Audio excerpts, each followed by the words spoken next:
أنا كنظن أن المرأة المغربية ماشي قادرة على أنها توصل لأعلى.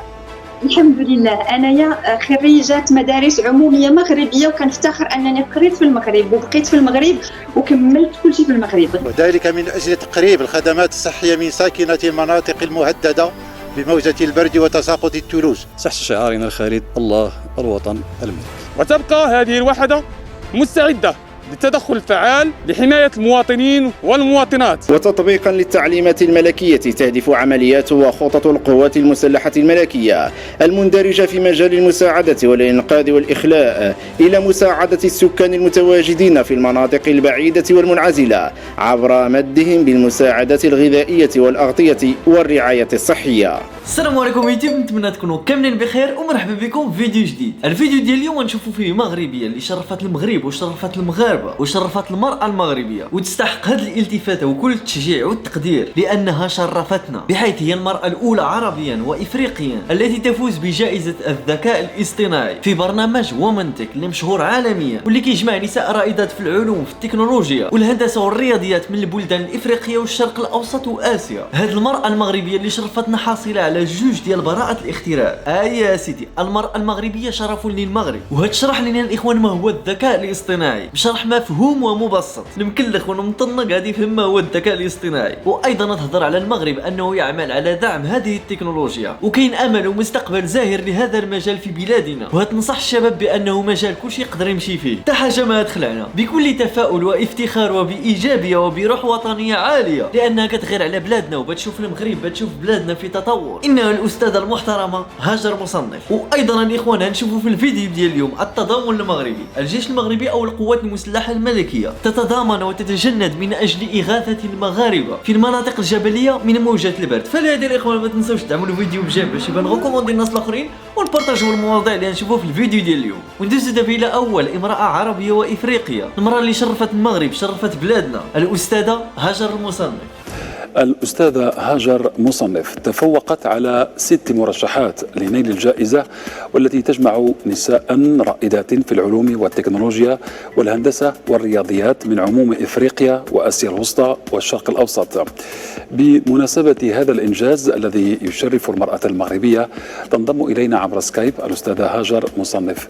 أستاذة هاجر، مساء الخير، مرحبا بك ومباركم سعود. أولا بارك الله فيك، شكرا جزيلا، وأتقدم بجزيل الشكر لكم على هذه الالتفاتة الطيبة، وشكر موصول طبعا لجميع المتتبعين سواء خارج داخل المغرب أو خارجه.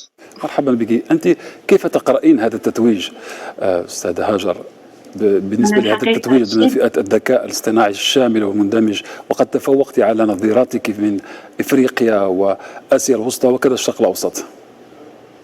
الحمد لله، أنا جد سعيدة بهذا التتويج اللي كنعتبره مفخرة الحمد لله لبلادنا الحبيب المغرب والإفريقيا والعالم العربي، واللي كنهديه اولا جلاله الملك محمد السادس حفظه الله بحكم انه الراعي الاول للعلم والشباب، وكنهديه لكل المغاربه. المسانده ديالهم كانت كثيره بزاف الحمد لله، وهذا التتويج مفخره للمراه المغربيه بشكل خاص بحكم ان الذكاء الاصطناعي هو مجال مستقبلي كيعرف تمثيليه محدوده للنساء. المسابقه ما كانتش سهله بتاتا، شاركنا 2300 مرشحه واختاروا 6 للنهائيات، منهم 3 رئيسات ديال CEO ديال شركات متخصصه في الذكاء الاصطناعي في الولايات المتحده الامريكيه وكذلك الهند IBM ريسيرش الشرق الاوسط، والحمد لله توفقت عليهم كاملين باختيار من لجنه متخصصه في الذكاء الاصطناعي.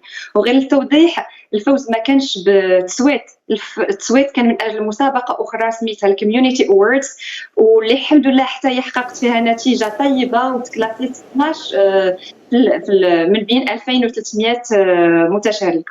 نعم، كل ذلك يبعث على الفخر. لكن قبل أن نغوص معك أكثر في عالمك، عالم الذكاء الاصطناعي وبراءات الاختراع في هذا المجال، نود أن نقرب مشاهدينا من هذا المجال الذي كما ذكرت هو نسبيا جديد. ما هو الذكاء الاصطناعي؟ هل ينقسم إلى أنواع؟ تماما. الذكاء الاصطناعي هو احد فروع علم الحاسوب اللي كيمكن الالات والحواسيب باش انهم القيام بواحد المهام اللي هي تشابه تلك التي يقوم بها الانسان، كالقدره مثلا على التفكير والتعلم من التجارب السابقه وغيرها من العمليات التي تتطلب عمليات ذهنيه. والذكاء الاصطناعي هو فيه مجالات او لا فروع، وهو كنستعملوه في جميع في الحياه العاديه وبلا ما نحسو. مثلا لوقيته اللي كنمشيو سوغ يوتيوب ويوتيوب اللي ريكوموند واحد لي فيديو اللي هما قراب من داكشي اللي كنتفرجوا ليه، هذا ذكاء اصطناعي.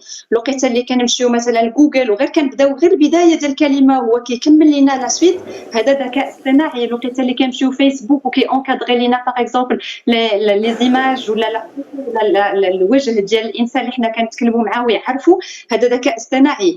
دونك هو كاين فيه فروع تماما كما قلتي، فيه التعلم الآلي الماشين ليرنينغ ولا لابرونتيساج اوتوماتيك اللي هو عباره عن خوارزميات اللي كتأول ولا كتمكن الحاسوب من محاكاة العقل البشري. كاين كذلك الرؤيه بالحاسوب اللي كتخلي آلة مزوده بكاميرا باغ اكزومبل تعرف على المحيط ديالها وتعرف على الاشياء المحيطه بها. كاين عالم الروبوتات مثلا الآلة تقوم بمجموعه من الاشياء اللي صعيبه ولا متعبه اللي كيقوم بها الانسان.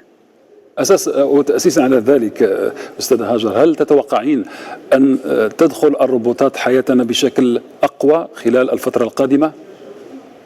تماما، انا كنظن ان الروبوتات هو المستقبل. يمكن نديروا لوتوماتيزاسيون ديال بزاف ديال الحوايج كو سوسوا في لاندستري او لا ميم في الحياه العاديه، وكنظن انه المستقبل ديال الروبوتات مستقبل زاهر وخاص المغرب يمشي فيه. المغرب كما تعلمين خلال السنه الماضيه انشا اول كليه للهندسه الرقميه والذكاء الاصطناعي بفاس مكناس. ايضا تم ضخ استثمار مغربي مهم في مجال الذكاء الاصطناعي من طرف وزاره التربيه الوطنيه والتكوين المهني والتعليم العالي والبحث العلمي في السنه الماضيه. هل يعني هذا ان هناك وعيا لدينا باهميه الذكاء الاصطناعي والرقمنه خلال السنوات القادمه حتى لا نبقى في المقاعد الخلفيه؟ تماما، الحمد لله كاين وعي، وحنايا سيفغي حنايا في البدايه ديال الطريق، ولكن لو فات انه كاينين هذا ديفلوبمون وتكريات واحد المدرسه اللي خاصه غير بالذكاء الاصطناعي، وكذلك الدعم اللي تعطاو المشاريع اللي واحد المشاريع اللي تستافدوا من هذا البرنامج الخوارزمي كان مشروع ديالي نيت انايا. دونك الحمد لله كاين واحد الوعي، وان شاء الله المغرب غادي سوغ لا بون فوا، وكاين امل وكاين مستقبل هذا المجال هذا في المغرب، وان شاء الله تستاو عندنا وان شاء الله نطوروه وما نبقاوش دغيا باسكو لا ريفولوسيون اندستريال اون لا راتي. هاد لا ريفولوسيون انتيليجنس ارتيفيسيال il faut absolument pas qu'on la rate, c'est très important. وفي مسارك العلمي حصلت على براءة اختراع عن نظام محيط للتغذية وتقييم تعلم الطلبة. الثانية كانت عن تقديم محتوى مخصص يعتمد على التعرف على المشاعر عبر الأجهزة المحمولة. كل هذا يبدو للبعض يعني عبارات غريبة شيئا ما. قربينا أكثر أستاذة هاجر من أهمية براءة اختراعاتك والخدمات التي يمكن أن تقدمها. البراءة الاختراع الأولاني هو عبارة عن جهاز سمارت فون اللي كيحلل التعابير ديال الوجه، اللي كيحلل لو تكست اللي كيدوز من لو سمارت فون، اللي كيحلل لو كونتكست على اللي فيه ليوتيليزاتور باش كيعرف المشاعر ديالو. والوبجيكتيف هو انه يصيفط لو سمارت فون يصيفط واحد المحتوى personnalisé en fonction de l'état émotionnel. c'est-à-dire لا كان الانسان مثلا مقلق ولا كيمر بازمه، التليفون غادي يقول له لا تشجع وحاول تمشي بعيد هاد الناحيه هذه، دونك كيدير ان سوتيان ايموسيونيل. هذا براءه الاختراع الاولاني. براءه الاختراع الثاني هو جا من حكم التجربه ديالي اون طونك استاذه اللي كنعطي مثلا درس قدام 400 طالب 500 طالب، ما كنعرفش واش كلشي متبع الدرس ولا لا. دونك درنا واحد لا شيز انتيليجونت، يعني واحد الكرسي ذكي اللي هو ايكيبي فيه مجموعه ديال اجهزه الاستشعار اللي كنحللوا فيه الحركات ديال الطالب والطريقه باش كيتعامل ولا واش كيتبع ولا ما كيتبعش. والاستاذ وبو ديال 15 مينوت مثلا كتوصلوا في السمارت واتش ديالو كوم كوا راه في هذا لونفي هذا 30% متبعين و70% ما متبعينش كوم سا. الاستاذ يقدر يادابتي لا بيداغوجي ديالو طون ريال.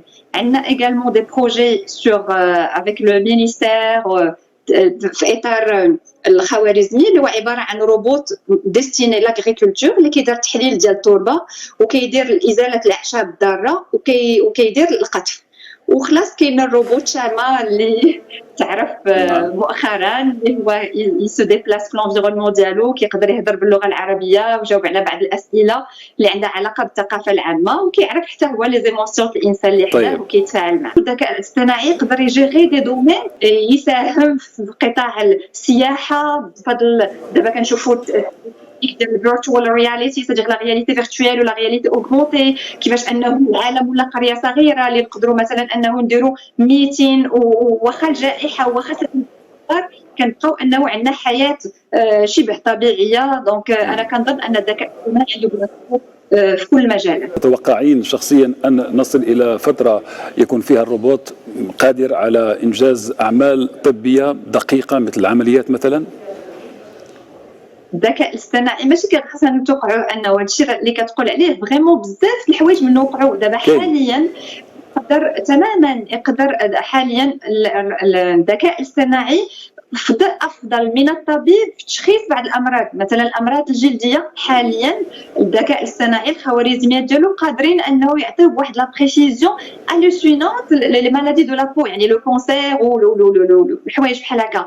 كاينه ثاني زعما سورتو في لو دومين ديال الراديولوجي كان واحد التطور كبير ديال المجال ديال الذكاء الاصطناعي. مجال السيارات، كيف هي نظرتك لمستقبل السيارات، والى اي درجه يجب ان نثق في التكنولوجيا الجديده المتعلقه بالتجارب الجاريه والتي هي اصبحت واقعا اليوم في بعض البلدان تتعلق بالسياره بدون قائد ان شئنا؟ تماما. لي فواتور اوتونوم ولا السيارات التي بدون سائق وصلت واحد التطور كبير بحكم التطور في واحد المجال اللي خاص بالذكاء الاصطناعي اللي سميتو الرؤيه بالاورديناتور، سيدير كمبيوتر فيجن. وحاليا التطور في الذكاء الاصطناعي وصل تطور كبير في هذا المجال هذا بالضبط. عندك الكمبيوتر فيجن والسبيتش ريكوغنيشن، هادو جوج ديال لي دومين اللي تطور فيهم الذكاء الاصطناعي. هما هاد لي زالغوريثم قد ما عطيناهم المعطيات ولي دوني ولو كونتكست ولو سيتوياسيون دو كوندويت كثار، قد ما كيتعلموا احسن عادي. حيت حنايا هاد الالغوريثم هذا ما غاديش يتعلم شي حاجه جديده، يعني الا حطينا فيه واحد لو كونتكست ديال انه مثلا فواتور كانت قدام 3 ديال الناس، شكون غادي تضرب ولا واش غادي تفريني ولا واش تكونتورنيهم، لما تحطوا في هذه لي سيتوياسيون هادو ما يمكنش يتعلموا. نعود الى مشاركتك وتتويجك في برنامج ومن تك. هذا البرنامج جمع نساء رائدات في العلوم والتكنولوجيا والهندسه والرياضيات من بلدان كما ذكرنا افريقيا، اسيا الوسطى، الشرق الاوسط، مع نظيرتهن من الولايات المتحده من اجل برنامج ارشاد وتبادل. ما هو تقييمك لترتيب المرأة المغربية في مجال الذكاء الاصطناعي ومدى قدرتها على أن تكون مفتاح المستقبل في هذا المجال؟ أنا كنظن أن المرأة المغربية ماشي قادرة على أنها وأنت أفضل نموذج.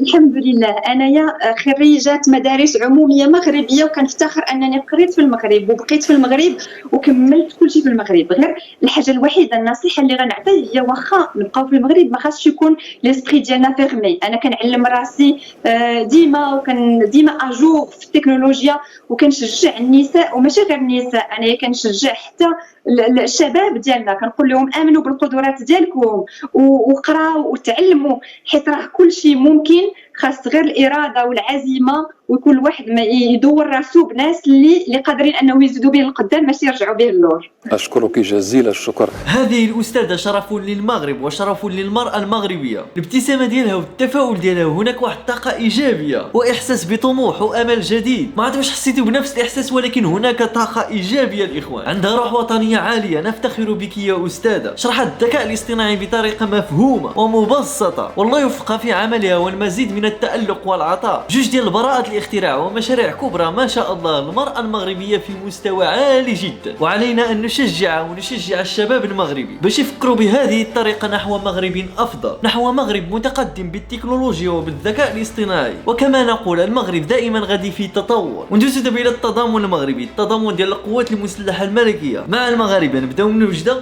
ثم الرشيدية إلى جبال الأطلس. شوفوا معي الفيديو. بتعليمات ملكية سامية وتحسبا لموجة البرد، عبأت القوات القوات المسلحة الملكية وحدة على مستوى الحامية العسكرية لوجدة لتقديم الإغاثة والمساعدة للساكنة. تم تعبئة وحدة طبية صحية تتكون من سيارة إسعاف وطاقم طبي مكون على الخصوص من طبيب وممرضين ومسعفين، وذلك من أجل تقريب الخدمات الصحية من ساكنة المناطق المهددة بموجة البرد وتساقط الثلوج. وتبقى هذه الوحدة مستعدة للتدخل الفعال لحماية المواطنين والمواطنات.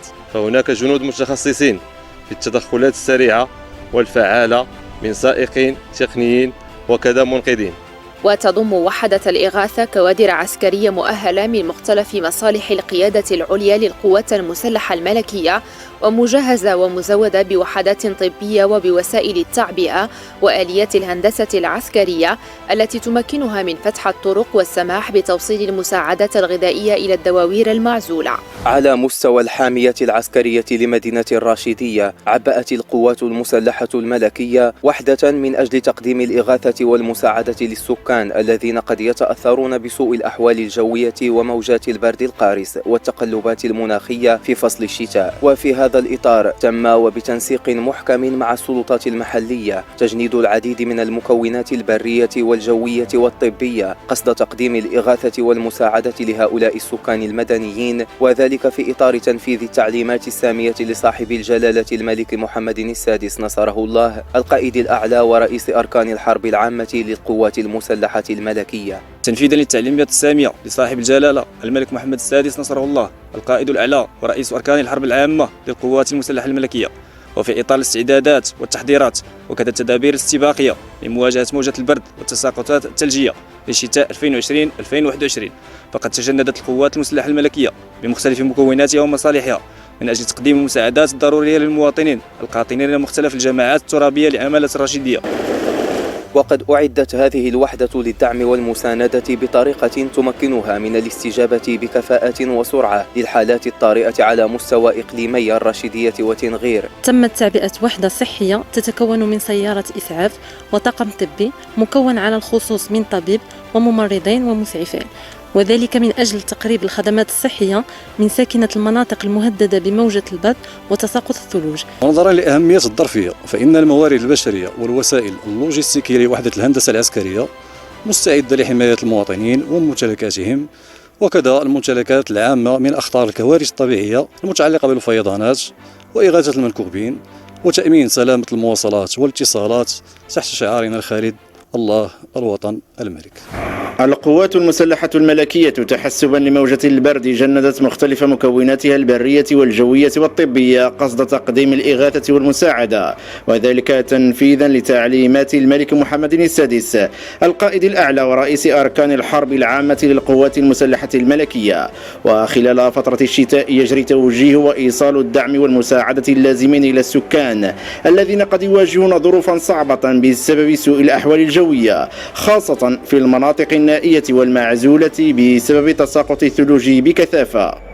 وتطبيقا للتعليمات الملكية تهدف عمليات وخطط القوات المسلحة الملكية المندرجة في مجال المساعدة والإنقاذ والإخلاء إلى مساعدة السكان المتواجدين في المناطق البعيدة والمنعزلة عبر مدهم بالمساعدات الغذائية والأغطية والرعاية الصحية. وفي هذا السياق سخرت القوات الجوية الملكية طائرات الهليكوبتر التي تعتبر الوسيلة الأكثر نجاعة لهذا النوع من التدخل، حيث مكنت هذه الطائرات من فك العزلة عن عدة مناطق. ألف تحية وشكر وتقدير للقوات المسلحة الملكية ولملكنا الغالي على هذه المبادرة اللي كتحمل الفرح والسرور والدفء والطمأنينة لساكنة المناطق الجبلية في هذه الظروف. جنود حامين الوطن في الحدود، والآن جنود يتضامنون ويساعدون المحتاجين، وكل هذا تحت الرعاية السامية لجلالة الملك محمد السادس نصره الله. ملكنا الغني الله يخلي لنا المغاربة معروفين بالجود والكرم والتضامن، فعاش الملك وعاش المغرب وعاش الشعب المغربي، والصحراء مغربية وتبقى وستبقى دائما مغربية وللأبد، أحب من أحب أو كره من كره. إلى هنا سنين الله فيديو الإخوان، نتمنى أن عجبتكم، فما تنسوش تدعموا الفيديو بجيم باش يبان غنكم ديال الناس الآخرين، ونبارطاجيو المواضيع اللي شفنا في الفيديو ديال اليوم. فشكرا لكم على المتابعة وعلى الدعم ديالكم، فتهلاو في راسكم، تهلاو في والديكم، وتهلاو في الصحة ديالكم، ودائما دائما دائما الوقاية